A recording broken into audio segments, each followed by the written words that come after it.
حضرت سید نصیر الدین محمود رحمۃ اللہ علیہ کا تعلق خاندان سعادات سے تھا۔ کسی تذکرہ نگار نے آپ رحمۃ اللہ علیہ کے سال پیدائش کا ذکر نہیں کیا۔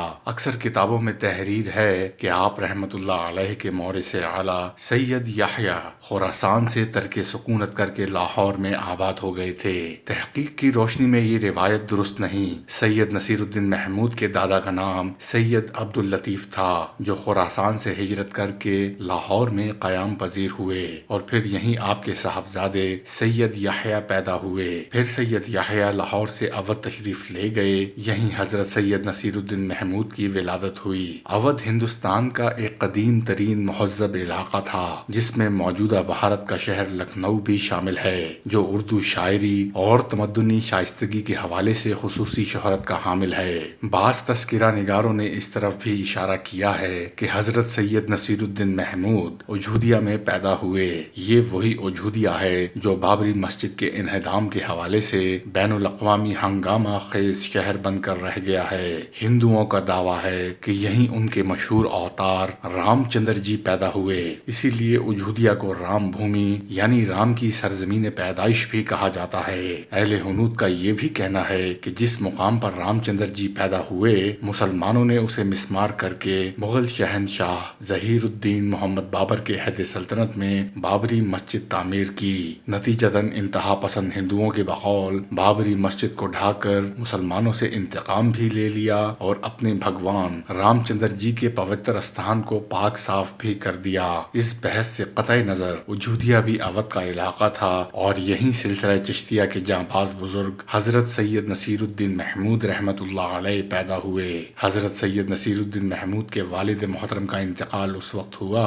جب آپ رحمۃ اللہ علیہ کی عمر مبارک 9 سال تھی۔ یہ قدرت کا بڑا عجیب راز ہے کہ اکثر صوفیاء کرام اور تاریخ ساز اولیاء کو بچپن ہی میں یتیمی کے صدمے سے دوچار ہونا پڑا۔ مثلاً حضرت شیخ بایزید بستامی، غوث اعظم حضرت سیدنا شیخ عبد القادر جیلانی، حضرت خواجہ قطب الدین بختیار کاکی، حضرت بابا فرید مسعود گنج شکر، حضرت مخدوم علاء الدین صابر کلیری، محبوب الہی حضرت نظام الدین اولیاء رحمۃ اللہ علیہ جیسے صوفیاء اعظام بچپن ہی میں والد کے سائے سے محروم ہو گئے۔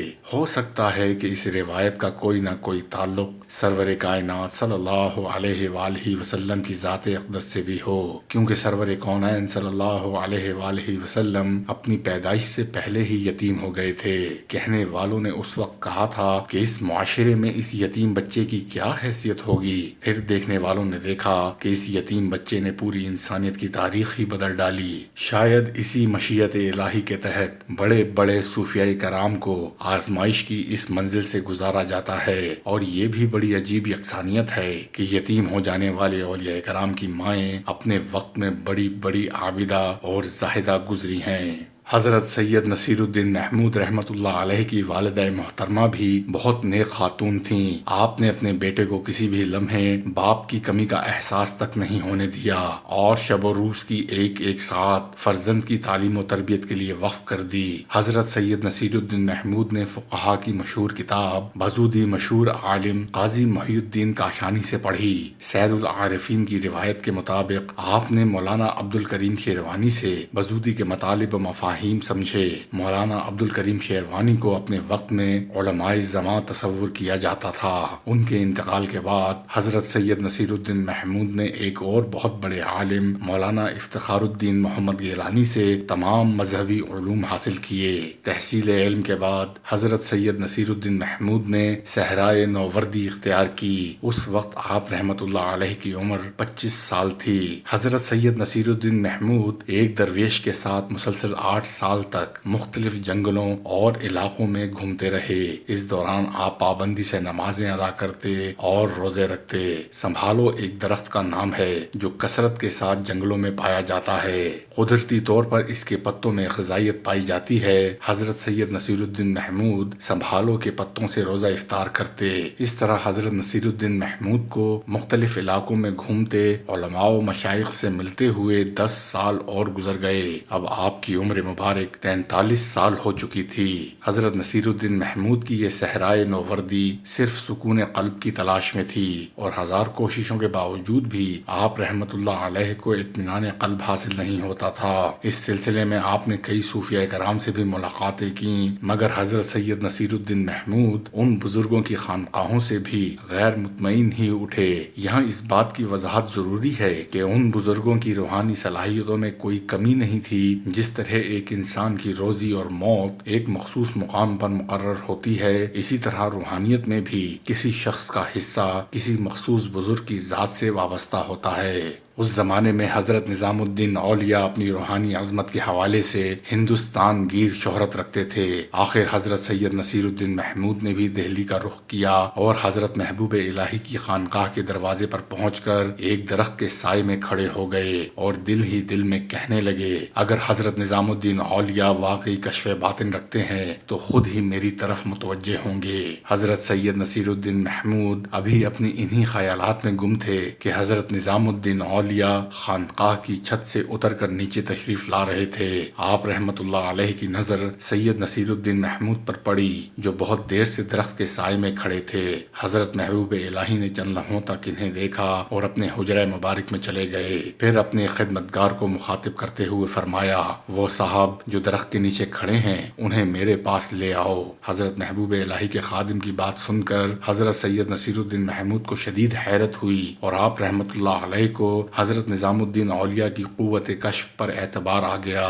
جب سید نصیر الدین محمود حجرہ مبارک میں حاضر ہوئے تو حضرت نظام الدین اولیاء نے انتہائی محبت آمیز لہجے میں فرمایا، صحرائے نووردی تو بہت ہو چکی، کیا اسی طرح جنگل گھوم کر اپنی عمر عزیز گزار دیں گے؟ اب یہ بتائیں کہ آخر آپ چاہتے کیا ہیں؟ حضرت نظام الدین اولیاء کی یہ قوت کشف اور اخلاق کریمانہ دیکھ کر حضرت سید نصیر الدین محمود کو خود پر قابو نہیں رہا، اور آپ رحمت اللہ علیہ بے اختیار بول اٹھے، میرا مقصد حیات اس کے سوا کچھ نہیں کہ حق تعالیٰ کی عبادت کروں اور بزرگوں کی جوتیاں اٹھاؤں۔ حضرت سید نصیر الدین محمود کا جواب سن کر حضرت نظام الدین اولیاء نے ہلکے سے تبسم کے ساتھ فرمایا، طلب سچی ہے، اب تمہیں سکون مل جائے گا۔ اس کے بعد حضرت نظام الدین اولیاء نے حضرت سید نصیر الدین محمود کو اپنے حلقہ ارادت میں شامل فرما لیا۔ حضرت محبوب الہی کے دست حق پرست پر بیعت کرنے کے بعد حضرت سید نصیر الدین محمود نے شدید ریاضت و عبادت کی، جس کے نتیجے میں آپ کو سلسلہ چشتیہ کی خلافت کبریٰ حاصل ہوئی۔ اگرچہ حضرت نظام الدین اولیاء کے اور بھی خلفاء تھے، لیکن خلیفہ اکبر ہونے کا شرف آپ رحمت اللہ علیہ کو حاصل ہے، اور حضرت سید نصیر الدین محمود سراپائے عشق تھے۔ آپ کو اپنے پیر و مرشد حضرت نظام الدین اولیاء سے بے پناہ محبت تھی۔ ایک بار حضرت مخدوم بہاؤالدین زکریا ملتانی رحمت اللہ علیہ کے سلسلے سے تعلق رکھنے والے کچھ درویش حضرت نظام الدین اولیاء کی زیارت کے لیے ملتان سے دہلی آئے اور کئی دن تک حضرت محبوب الہی کی خانقاہ میں مقیم رہے۔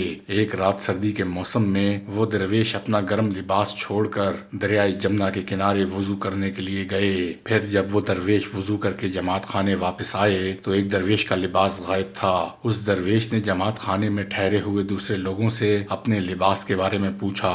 سب لوگوں نے اپنی لاعلمی کا اظہار کیا تو ملتان سے آیا ہوا درویش شور مچانے لگا، ہمارے ملتان میں تو ایسا نہیں ہوتا، یہ کیسا انتظام ہے؟ کیا یہاں چور بھی بستے ہیں؟ وہ درویش بد زبانی کے ساتھ شور بھی مچا رہا تھا۔ اس کی چیخیں سن کر حضرت سید نصیر الدین محمود اپنے حجرے سے نکل آئے اور اسے سمجھانے کی کوشش کرنے لگے۔ اس جماعت خانے میں ہندوستان کے گوشے گوشے سے آنے والے لوگ ٹھہرتے ہیں، ان میں کچھ غریب و محتاج بھی ہوتے ہیں، ممکن ہے کوئی ضرورت مند سردی سے بچنے کے لیے تمہارا گرم لباس لے گیا ہو۔ ایک درویش کو یہ زیب نہیں دیتا کہ وہ اس بے صبری کا مظاہرہ کرے، درویشی تو نام ہی خدمت خلق کا ہے، تمہیں اپنے لباس کی چوری کا شور مچانے کی بجائے خوش ہونا چاہیے تھا کہ تمہارے گرم کپڑے کسی مجبور کے کام آئے۔ حضرت سید نصیر الدین محمود کی عارفانہ نصیحت کا اس درویش پر کوئی اثر نہ ہوا، بلکہ وہ پہلے سے زیادہ شور کرنے لگا۔ اس وقت حضرت نظام الدین اولیاء اپنے اوراد و وظائف میں مشغول تھے۔ پیر و مرشد کی عبادت میں خلل پڑنے کے خیال سے حضرت سید نصیر الدین محمود نے اپنا نیا گرم لبادہ اتار کر اس ملتانی درویش کے حوالے کر دیا اور کسی قدر سخت لہجے میں تنبیہ کرتے ہوئے فرمایا، بس اب خاموش ہو جاؤ۔ دوسرے دن فجر کی نماز کے بعد حضرت نظام الدین اولیاء نے حضرت نصیر الدین محمود کو اپنے حجرہ مبارک میں طلب فرمایا۔ جب آپ وہاں داخل ہوئے تو وہاں حضرت محبوب الہی کے دوسرے خلفاء پہلے سے موجود تھے۔ حضرت شیخ نے حضرت سید نصیر الدین محمود کو قریب بٹھایا اور اپنا دست مبارک ان کے کاندھے پر رکھ دیا اور پھر نہایت پرسوز اور محبت آمیز لہجے میں فرمایا، تم نے اس شخص کو درویشی کا مفہوم خوب سمجھایا، میں تم سے بہت خوش ہوں۔ اس کے بعد حضرت نظام الدین اولیاء نے اپنا پیرہن خاص حضرت نصیر الدین محمود کو پہناتے ہوئے فرمایا، یہ تمہاری محبت کا صلہ ہے۔